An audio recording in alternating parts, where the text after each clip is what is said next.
আসসালামু আলাইকুম রহমতুল্লাহি ওবরকাতুহু। সম্মানিত দর্শক, বিএনপির নতুন সরকার গঠন হওয়ার সঙ্গে সঙ্গে ঝড়ের গতিতে অনেকগুলো সিদ্ধান্ত বাস্তবায়িত হয়েছে। সিটি কর্পোরেশনগুলোতে প্রশাসক নিয়োজিত হয়েছে। তারপর সচিবালয়ের গুরুত্বপূর্ণ পদগুলোতে পরিবর্তন এসেছে।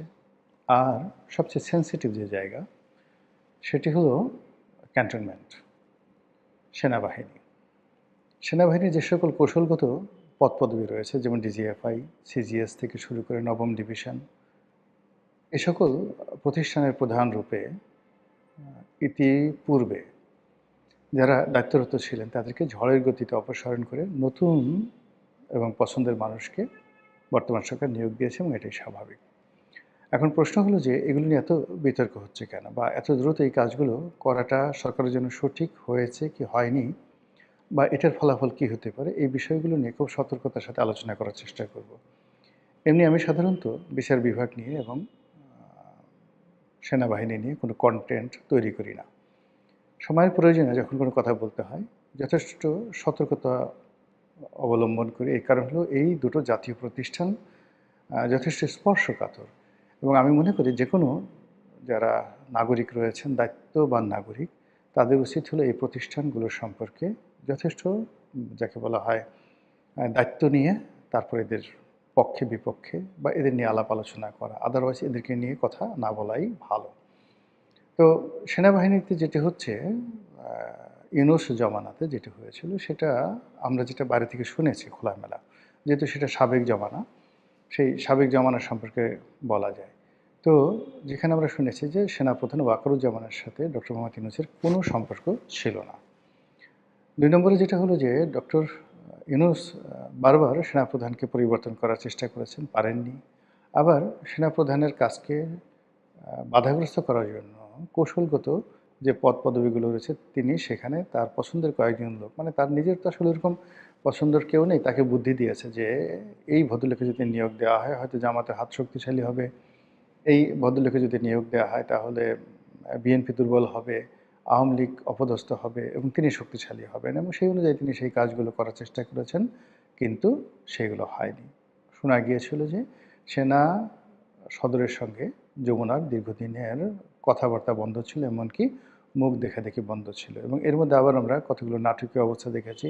হঠাৎ করে ডক্টর মোহাম্মদ ইউনূস সেনা সদরে গিয়েছেন, আবার কখনো কখনো সেনাবাহিনীর প্রধান তিনি তার স্ত্রীকে নিয়ে ডক্টর মোহাম্মদ ইউনূসের সঙ্গে দেখা করেছেন। তো এগুলো সবই ছিল নাটক। তো এনিওয়ে, সেনাবাহিনীর সঙ্গে অন্তর্বর্তীকালীন সরকারের একটা মনস্তাত্ত্বিক বিরোধ ছিল, এতে কোনো সন্দেহ নেই। দ্বিতীয় যে বিষয়টা উল্লেখ করতে চাই যে সেনাবাহিনী এরশাদ জমানা পর্যন্ত, এমনকি ১৯৯৬ সন পর্যন্ত মোটামুটি রিজনেবল ছিল। এখানে দলীয় প্রভাব প্রতিপত্তি ছিল না, বাইরের যারা লোকজন আছে তারা সেখানে নাক গলাতো না, এবং ক্যান্টনমেন্ট নিয়ে সেনাবাহিনী নিয়ে কথাবার্তা বলতে গেলে যে কোনো দায়িত্ববান লোক ১০ বার চিন্তা করতেন। এমনকি স্বয়ং প্রেসিডেন্ট বা কোনো মন্ত্রী অথবা সংসদ সদস্য ক্যান্টনমেন্ট নিয়ে কোনো বিরূপ মন্তব্য করতেন না। একবার মাত্র সালাউদ্দিন কাদের চৌধুরী একটি আপত্তিকর শব্দ বলেছিলেন, এটা তার পক্ষে সম্ভব, যে তিনি ঠাট্টা করে বলেছিলেন যে আমাদের সোনা বাহিনী আছে না, সোনা বাহিনী। তো এটা সালাউদ্দিন কাদের চৌধুরীর পক্ষে সম্ভব, কিন্তু যে জমানাতে তিনি সেনাবাহিনীকে সোনা বাহিনী বলেছিলেন, ওটা ওই জমানাতে অন্য কোনো রাজনীতিবিদদের পক্ষে সেটা সম্ভব ছিল না। তো তিনি সে কেবলমাত্র সেনাবাহিনীকে বলেননি, তিনি শেখ হাসিনাকে নিয়ে ঠাট্টা করেছেন। তিনি শেখ হাসিনাকে নিয়ে বলেছেন, একবার অভিযোগ আসলো যে তার জাহাজ স্বর্ণ চোরা কারবারি করে, স্বর্ণ চোরা চালানি করে নেয়, এবং এটা স্বয়ং প্রধানমন্ত্রী একবার এটা নিয়ে কটাক্ষ করলেন যে সালাউদ্দিন কাদের চৌধুরী সোনা চোরা কারবারির ব্যবসা করেন। তো এটার জবাবে তিনি বললেন যে ওনার চারিদিকে এত সোনা, তো এত সোনা রেখে উনি কেন আমার সোনার দিকে ওনার এত নজর, আমি এটা বুঝতে পারি না। এখন বলেন তো এই প্রশ্নের কী জবাব দেবেন? সেই সালাউদ্দিন কাদের চৌধুরী সেই বিখ্যাত সোনা মিয়া লাল মিয়া, সোনা কাইটা লাল করে দাও, সোনাকে কেটে লাল করে দাও, এই সকল অবিস্মরণীয় কথা বলার পাশাপাশি তিনি বেগম জিয়া তারেক জিয়াকেও ছাড়েননি। তিনি বলতেন যে একসময় শুনতাম কুকুরের লেজ নাড়ায়, এখন লেজে কুকুর নাড়ায়। স্পষ্টতই তিনি সেই যে হাওয়া ভবনের সেই যুগে তারেক রহমান সাহেবের প্রভাব এবং প্রতিপত্তি নিয়ে কটাক্ষ করেছেন এবং এই কটাক্ষ করার পরেও বিএনপিতে তিনি অপরিহার্য নেতা ছিলেন। তিনি স্থায়ী কমিটির সদস্য ছিলেন না, কিন্তু স্থায়ী কমিটির বৈঠকে উপস্থিত ছিলেন। তো এরকম তার সন্তান এবছর মনোনয়ন পেয়েছে অনেকটা তার চরিত্রের। আবার তার ভাই গিয়াসউদ্দিন কাদের চৌধুরী, তাকেও বাদ দেওয়ার বহু চেষ্টা করা হয়েছিল, কিন্তু চট্টগ্রামের রাজনীতিতে সালাউদ্দিন কাদের চৌধুরী পরিবারের বিকল্প এখনো বিএনপি খুঁজে পায়নি। তো যেটা বলছিলাম যে সালাউদ্দিন কাদের চৌধুরী ছাড়া এইভাবে আসলে সেনাবাহিনী নিয়ে সরাসরি কেউ কথা বলেনি। আর এই গত 17 মাসে সেনাবাহিনী নিয়ে কথা যদি কেউ বলে থাকেন, সেটা ব্যারিস্টার ফুয়াদ বলেছেন। ফুয়াদের অনেক সাহস, তিনি এই কথাগুলো বলেছেন। এখন এই কথা যদি এখনও তিনি বলতে পারেন, তাহলে বুঝতে পারবো যে না, তিনি সত্যিকার অর্থেই বাপের বেটা। এনিওয়ে, তো সেই সেনা প্রধানের সঙ্গে সেনাবাহিনীর সঙ্গে যেটা ডক্টর মোহাম্মদ ইউনূসের জমানাতে ছিল, এর মূল কারণ ছিল আওয়ামী লীগ জমানাতে সেনাবাহিনীকে রীতিমতো নির্জীব এবং রীতিমতো অপদার্থ বানিয়ে ফেলা হয়েছিল। বলা হয়ে থাকে যে সেখানে আত্মীয়করণ, গোপালগঞ্জের লোকদেরকে আধিক্য দেওয়া, প্রাধান্য দেওয়া, এর বাইরে আরও অনেক কিছু, মানে আওয়ামী লীগ করতে হবে, এরপরে জয় বাংলা বলতে হবে, এরকম মানে সেনাবাহিনীর মধ্যে এই ধরনের অনাচার অবিচার, যেটা পুরো সেনাবাহিনীর যে চেইন অফ কমান্ড, সেই চেইন অফ কমান্ডকে ব্রেক করে ফেলেছিল। বিশেষ করে জেনারেল আজিজের জেনারেল আজিজের আগের থেকে, মানে শেখ হাসিনার জমানা থেকে যারাই সেনাপ্রধান হয়েছেন, তিনি তাদেরকে তার পিএসের মতোই ভাবতেন, তুমি করে কথাবার্তা বলতেন এবং ঠিক শেষমেশ তিনি চাইতেন আরও আনুগত্য। যেভাবে একটা সময় আনিসুল হক সাহেব, যে ঢাকার মেয়র ছিলেন, তার ভাই সেনাপ্রধান ছিলেন, তো একেবারে সরল সোজা বেলাল সাহেব।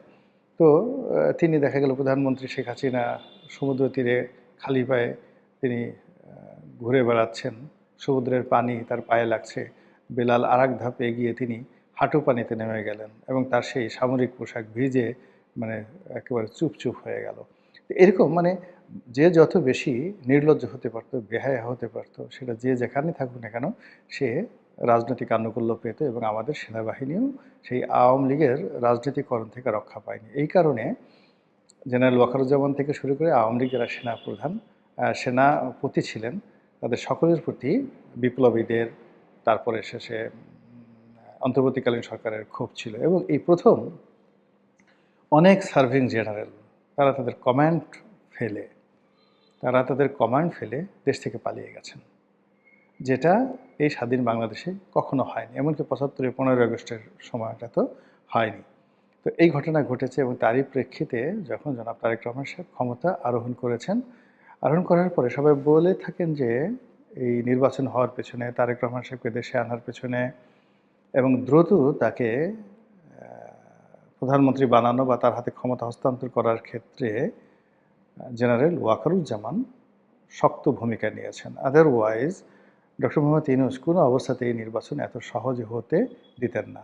দ্বিতীয়ত, নির্বাচনের পরে যে সকল জটিলতা তৈরি করার চেষ্টা করা হচ্ছিল, যেমন বলা হচ্ছিল যে কনস্টিটিউশনাল অ্যাসেম্বলি হবে, তারপরে সংসদ সদস্য যারা নির্বাচিত হয়েছেন তারা দুটো শপথ নেবেন, প্রথমে তারা কাজ করবেন সংবিধান সংশোধন করা এবং জুলাই সনদ বাস্তবায়ন করা, তারপর তারা সংসদ সদস্য হিসেবে দায়িত্ব পালন করবেন।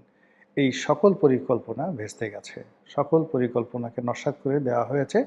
মনে করা হয় এটি জেনারেল ওয়াকারুজ্জামান এবং তার যারা সঙ্গী সাথীজন, তারা এই কাজ না করলে হয়তো ডক্টর মোহাম্মদ ইউনূস এত সহজে ছাড় দিতেন না, আলী রিয়াজরা এত সহজে ছাড় দিতেন না।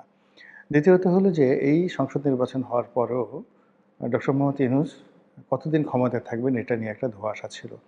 কিন্তু তড়িঘড়ি করে তারেক রহমান সাহেবের শপথ গ্রহণ করা, মন্ত্রিপরিষদের শপথ গ্রহণ এবং মন্ত্রিপরিষদ গঠন, সব মিলে যা কিছু হয়েছে সেখানে ক্যান্টনমেন্টের একটা বিরাট ভূমিকা ছিল এবং সঙ্গত কারণে ওয়াকারুজ্জামানের একটা বিরাট ভূমিকা ছিল। এখন যাদেরকে নিয়োগ দেওয়া হয়েছে, আমি সামরিক বিশেষজ্ঞ নেই এবং ক্যান্টনমেন্ট সম্পর্কে, সেনাবাহিনী সম্পর্কে আমার ধারণা খুব অল্প।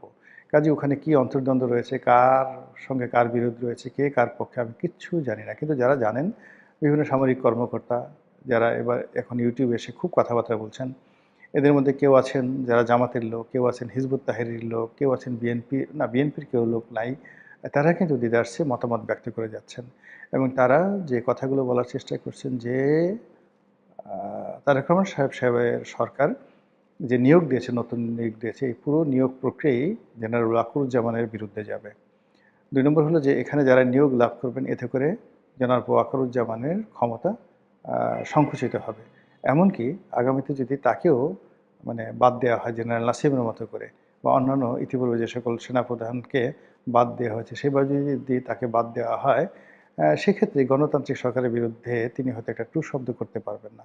অনেকে টিটকারিকে বলার চেষ্টা করছেন যে গত ১৭ মাসে তার যে দাপট ছিল, তিনি যেভাবে ডক্টর মোহাম্মদ ইউনূসের জীবনকে তছনছ করে ছেড়ে দিয়েছেন, এখন এই সময়টিতে এসে এবার তার পালা। এখন পারলে তিনি ঠেকান তো, পারলে তিনি কিছু করেন তো, বা তার উপর যে খড়গ নেমে আসছে সেই ব্যাপারে তিনি কী করবেন, ইত্যাদি ইত্যাদি নানা রকম ঠাট্টা মশকরা টিটকারি করা হচ্ছে সেনাপ্রধান ওয়াকারুজ্জামানকে নিয়ে। হোয়াট এভার মেবি, সবাই বলছে, এই জন্য আমিও এই কথাগুলো আপনাকে জানালাম, বিকজ কন্টেন্ট যেহেতু তৈরি করি, সেই সমসাময়িক এবং চলমান বিষয়গুলো নিয়ে বক্তব্য দিতেই হবে। তো আমরা যেটা চাই যে দেশ ভালো মতো চলুক, সুন্দরভাবে চলুক, এবং বর্তমান সরকার যারা আছে তারা সফল হোক, দেশে শান্তি এবং শৃঙ্খলা ফিরে আসুক, এবং আমাদের সেনাবাহিনী তাদের অতীত ঐতিহ্য ফিরে পাক, এবং সত্যিকার অর্থে দেশ রক্ষার কাজে, দেশ মাতৃকার সেই স্বার্থে তারা তাদের জীবন উৎসর্গ করুক, এই আত্মপ্রত্যয় তাদের মধ্যে জেগে উঠুক, এই সরকারের নেতৃত্বে এই প্রার্থনা করছি। আসসালামু আলাইকুম ওয়া রাহমাতুল্লাহি ওয়া বারাকাতুহু।